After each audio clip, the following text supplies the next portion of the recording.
Dear Divorce Coach, my divorce was final 3 years ago. I do not get along well with my ex-husband, and recently I got engaged. Since getting engaged, my ex has been horrible. He sends me nasty text messages calling me names and blaming me for the way his life has fallen apart. Never mind that he's an alcoholic who's lost 2 jobs in 8 months. He's also bad-mouthing me to my 13-year-old son. Please help. It's not uncommon at all for an ex-spouse to have an extreme, in some cases, emotional reaction to their former spouse getting in a new relationship, getting engaged, or getting married. Very often what's happening with this, well, sometimes it's just unresolved issues from the divorce, for one thing.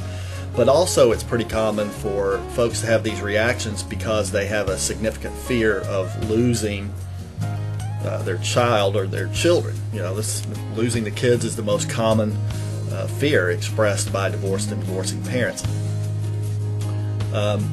You know, I would guess that that's what's going on with him, at least in part, because he's bad-mouthing you now to the 13-year-old. He may have done that all along, but if that's fairly new, I'd say, you know, he may be trying to convince your son that he'd be better off living with him, or that he shouldn't be happy with you in your new circumstances, because he may have this fear that suddenly you're going to have a new family and your son's going to prefer that family over whatever he has to offer.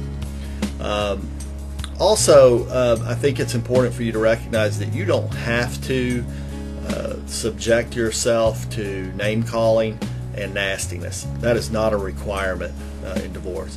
What you're required to do in divorce is a number of things. One of those things is make every effort to create a healthy divorce relationship with your ex-spouse. The problem is that's not always possible. Anytime one person is attempting to create a healthy divorce and another person is not, it's going to be difficult. But that's really, you know, you're just required to make a genuine, heartfelt effort to create that healthy relationship. If you can't do that, then all you can do is be as healthy as you can be for your child. And as long as you're doing that, then you're doing the best that you can do. But you don't have to subject yourself to abuse, essentially. And it's perfectly okay for you to tell your ex-husband that as long as he's doing that, that you're not going to communicate with him unless you absolutely have to.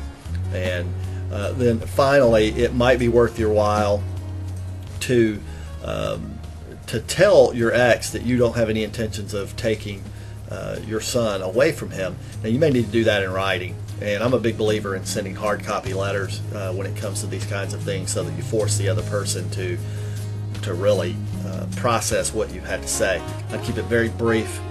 Tell him you'd like to have a good relationship with him for your son's sake, and that that's important to you, and that you would never take him away, regardless of what your personal circumstances are. You have no intention of taking your son away from him.